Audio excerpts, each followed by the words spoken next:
This is Platinum Explosion's special where myself and Ciaran are replaying The Last of Us and discussing our adventure ahead of The Last of Us Part 2. Today we're talking about the Left Behind DLC that released several months post The Last of Us's original release. That was a whole mouthful, really. Now that I'm thinking about it. You like, it kind of sounded like you hurdled over left. It was like you almost went to say last as well at the same time. The Last of Us Left Behind. The left. And I was like, okay, sure. We got there. It doesn't matter. So there are two parts to the story, basically. The first of which is kind of, I think, quote, like fixing or explaining for people who cared to know some more backstory stuff to a problem that was in the original game, which is that where we literally ended last week's episode, because of course in that game it's like, as was joking about last week, how does Joel get on the damn horse? How does Ellie even get to the snow? All this sort of stuff. If they never did this DLC, I would have been happy to just be like, it doesn't matter. Like, it's not. Suspend your belief. And I think they took an opportunity to answer these questions while at the same time telling the story of Ellie. Like, I think their initial intention probably was just to tell the story of Ellie and her friend anyway. Yeah. But I think they just took advantage of it being the right occasion to fit in this section of the story to kind of give more context about what happened here. Yeah, and it works, so... So we do find out that Ellie snuck Joel out to this abandoned mall, supermarket complex, whatever it is, looking for medical supplies for him. She was trailed there by a bunch of people left over from the university, of course, and she still ends up having to fight a lot of them, including, and this is the one big important piece from this DLC that I hope we get to see more of in The Last of Us 2, the only time in the main game and the DLC, there's one section in this DLC where you get to interact with the human enemies and the infected at the same time, and you can lure them to attack the other enemies. It's a fairly large section for it. It happens right for like the last kind of sections of this DLC. And I was thinking about it. I was like, holy shit. First, it was a thing that I never like fully kind of grasped the concept that in the normal Last of Us, everything is very separated. Yeah. And it's very interesting being like, literally every level will be like, this level has humans. This level has clickers. Like, there's no there's separation, or okay, you've come to the clickers part of the game now. Mm-hmm. And I think this shows it's almost like the game developers looked back at the game and went, you know what, we missed an opportunity here for this, and they used it in this DLC. I Googled it after playing because I was interested to know if it was something I spoke about, and I found an interview where I can't remember, it was either Druckmann or Bruce, each of the game directors, of course, they said that there was something they wanted to do for the original game. However, as the release date got closer and closer and closer, they couldn't get the time to work into fitting it into the game. So then they just stuck to one enemy type per encounter. Because I really loved it. Like, I love those sections. Like, the first section where it comes apparent where there's both clickers and humans in this section, I think I lured them all to one spot and then I threw a Molotov on all of them because, easy kills for everybody. I thought it was, really good. I think, overall in this DLC, the gameplay aspect of this DLC was very good. In terms of, I don't think, and I can remember it a little bit, but I was on edge for a lot of this playthrough of playing as Ellie when you're playing in the present.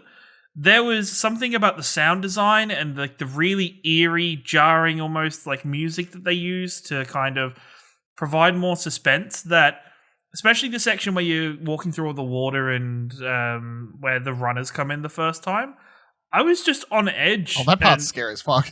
Yeah, I was like, what is going on? Like, and it was just, I don't feel that playing normal Last of Us. And I think it's just because I'm playing as Joel, who has access to all these weapons and has access to, is able to capably fight hand to hand with things that attack him.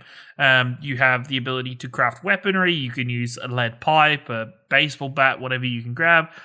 Ellie's just kind of, if they get close to you, it's like, well, fuck, I've got a dagger that I've got like this little pocket knife that I can use. Yeah, switchblade. It just makes it more suspense. And, towards the end of it, Ellie just becomes Rambo.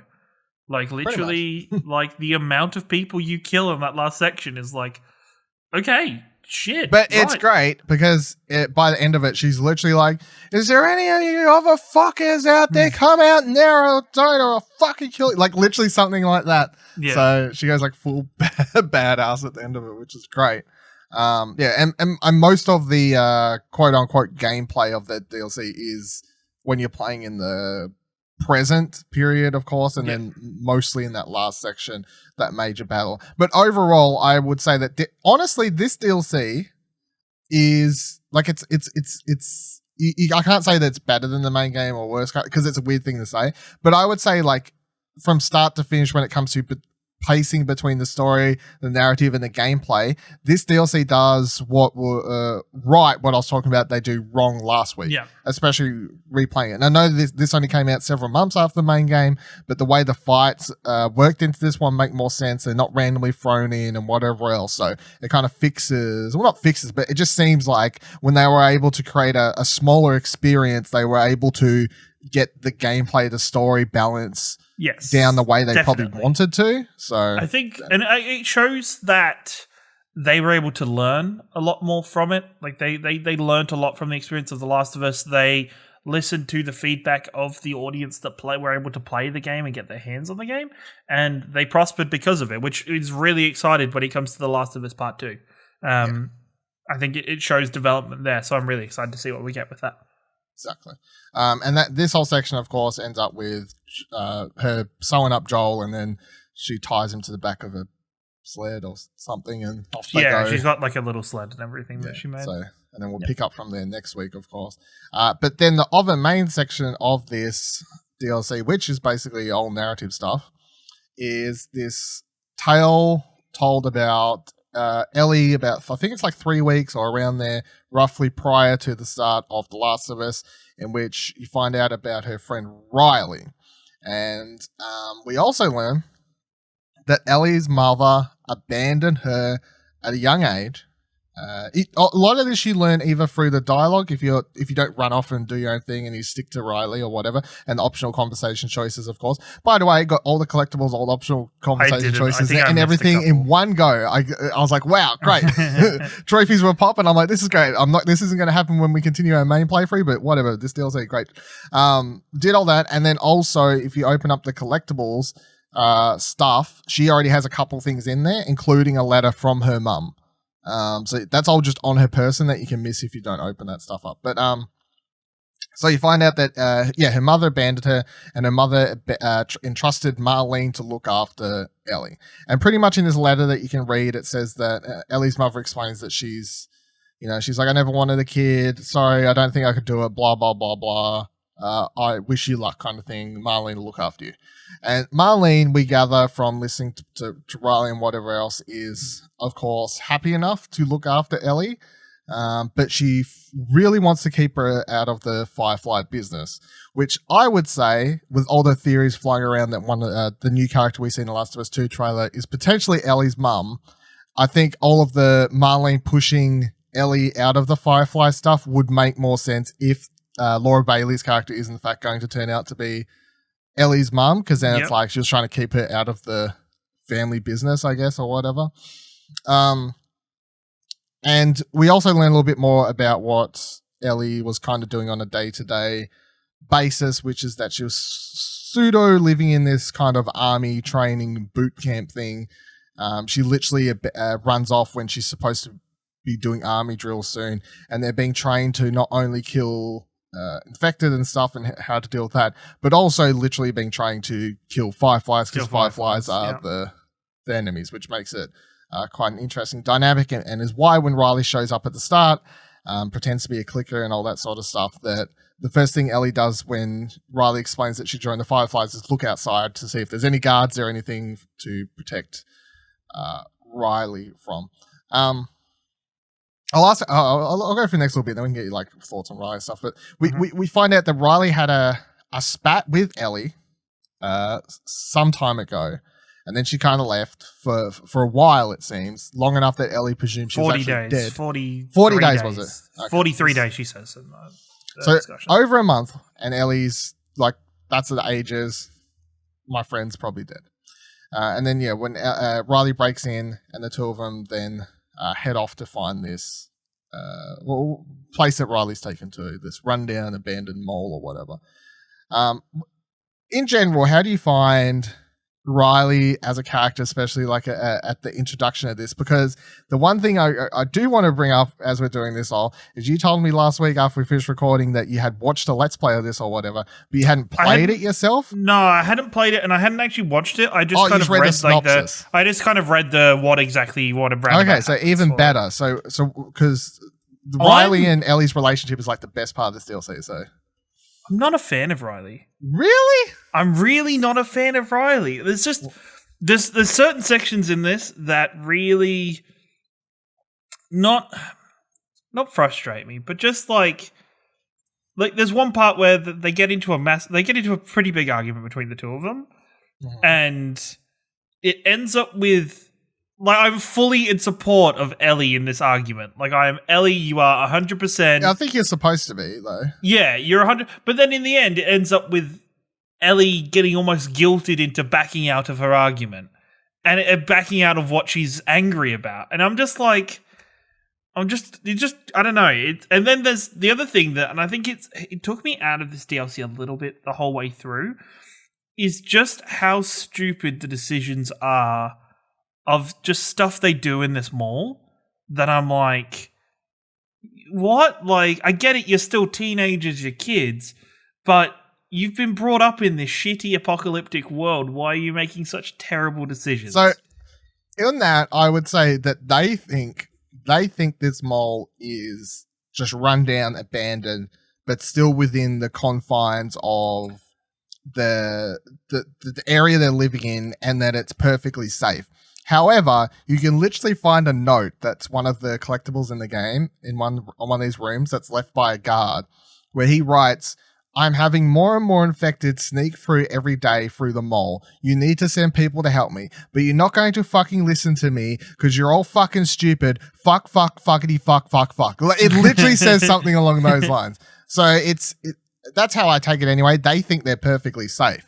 At worst, the only people that are going to catch them are the soldiers, the guards. They're not infected. They're but no, there's no infected. Even then with the guards and stuff, I'm like, yeah, she says the point of, won't the guards see? It's like, the lights. No, but there's no external lights active or something at the moment. And I'm like, yeah, but still, there's still more light than anything. And if there's any kind of windows or anything in this mall, there'd be some kind of glow coming up from this place. It's 100% silly. The whole thing is stupid. And that's the thing where I'm like, it just took me out of this character that I was like, I was just, I don't know. It was just seemed very, very stupid and dumb, and I still enjoyed the relationship between the two. I didn't hate the relationship. It was just some of Riley that I was like, I thought, you would be a bit more across everything, I guess. What, mature? I'm pretty sure mature. You're supposed to, I'm pretty sure the character they draw of Riley is someone who's a hothead firecracker who literally snaps in a fight with Ellie one day, marches off, joins the Fireflies, and now comes back, sneaks around the whole place, steals these fucking water pistols, nearly gets killed, all to make up to her friend, and all risking this in getting caught and or killed. She's highly irresponsible person. She is. She is. It's just, it's just one of those things where I'm like, man, this is a whole new level of dumb. So the two explore for the majority of this DLC, which is why there's not really specific things to break down. It's just more of this section's all more of just an experience. And I'm going to say that if you don't enjoy Riley as a character, then a lot of these little things probably aren't as fun for you. When I can suspend my annoyance at just how, I think for the first, up until the merry-go-round, I didn't have my overall annoyance yet of the stupid decisions. Merry-go-round did it. Right, that's it. No, but it was just the turning on the electricity. I was like, my God, this is such a terrible idea, and I understand now why Ellie got bit and everything else that happens. I understand what's going on. But like stuff with like I really enjoyed all the interactions in the Halloween store. I enjoyed like the little bits and pieces, like the throwing the bricks at the car contest as something to do and some kind of fun to interact with. But it was just I didn't like. There was just little things about Riley I was just not a fan of. It's fair. Because that's what the majority of the DLC is, and it's why I like it so much, is that it's literally go on the merry-go-round, spend, I think it takes 5 minutes of me clicking X, tell the next joke. That joke book you can tell afterwards just goes forever, and you can just do it, and they'll laugh at some jokes, and there's other jokes where Ellie will say it, and then Riley will be like, nah, it's not too funny, and Ellie will be like, nah, I guess it's not that funny, next one. And all of this stuff just adds to both of their characters, but I think more importantly shows you a lot of behind the door of Ellie. What this did, not only did it like kind of add more information about Ellie, and Ellie's already says puns and dumb jokes all the way through The Last of Us, so it's kind of like more. But you now know who and where she formed that bond. I know a lot more about Ellie beforehand. I remember the closing moments of this DLC. I felt so proud of Ellie. Like, I felt so, like, just, like, how much she's dealt with in the small period of time since she's been bit. Everything that's happened to her. It just, it's even just the slight, like, the changes in her appearance and just everything from that period of time, from the past to the present. In the shot where she's kind of looking down at Joel while she's on the horse before she rides out, it's just, It's one of the. It's one I've always said. I have a very strong appreciation and connection with Ellie, the same as I do as Clementine from the Walking Dead series, because I feel like we've been very heavily involved in her growth and her maturing and her character arc. So to see that, it was just it shows even more, because even at the point for the start of The Last of Us, Ellie has has already grown more in that small period of time since the mall incident and everything. Yeah, for sure. I think the other what kind of makes this whole DLC bittersweet in the end is that once they go through everything and in those final moments, and I think it's an easy detail to miss. But after they have the water fight and everything, Riley then takes Ellie's Walkman, puts on this song, and begins dancing. And the two of them, which is the stupidest part of the whole thing.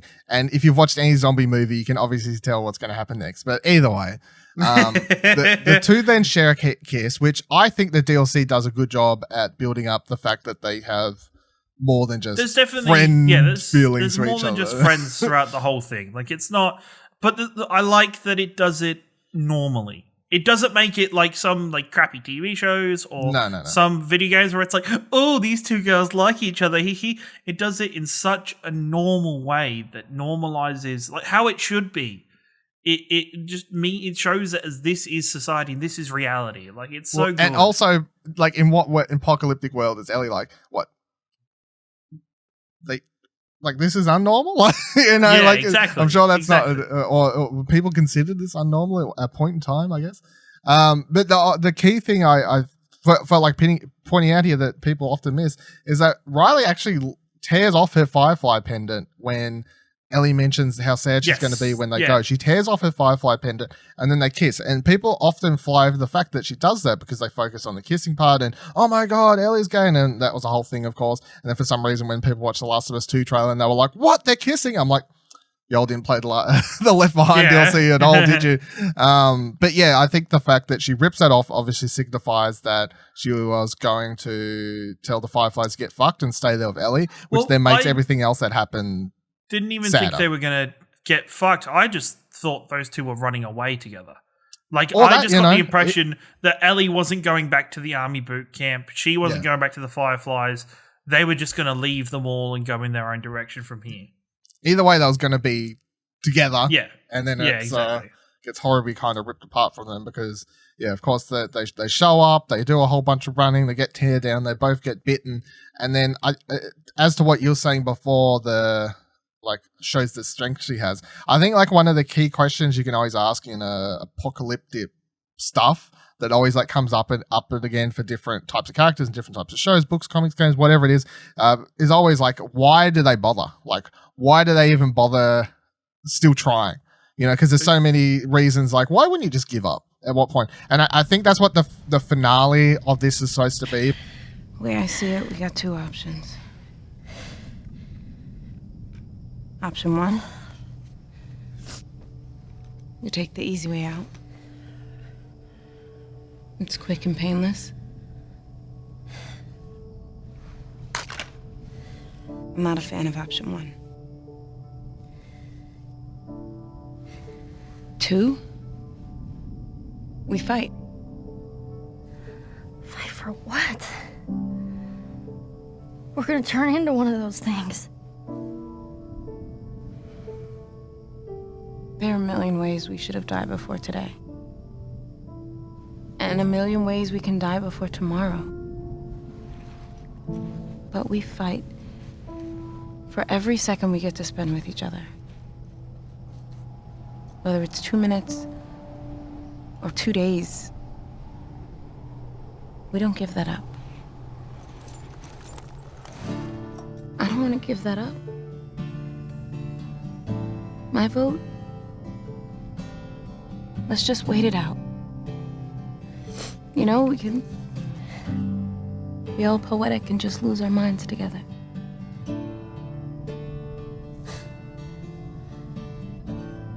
What's option 3?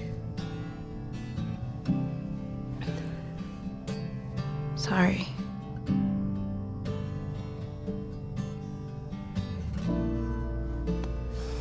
Come on. Let's get out of here.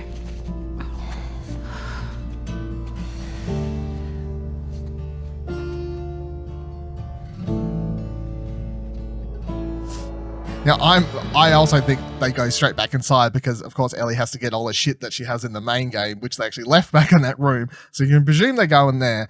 But I guess that kind of mantra of Riley's rubs off on Ellie, and that gives her the strength going forward, especially when we get to the section we're up to now in the main game, where she's not willing to give up, and she, no matter how dire the circumstance is, no matter how bad it looks, she's going to keep fighting until her last breath, which is obviously something that's going to continue on into her adult years, which is why we're going to have this super stubborn, she'll fucking, you better send 100 men to kill her kind of character in Last of Us Part 2, I think. It also adds up.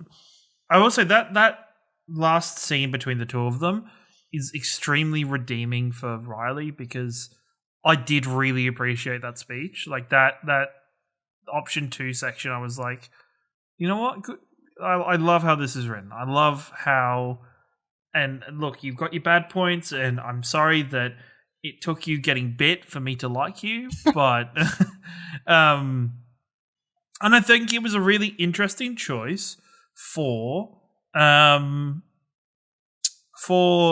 not to go any further after that section, not to go into how they found out that Ellie was like immune, or watching Riley turn.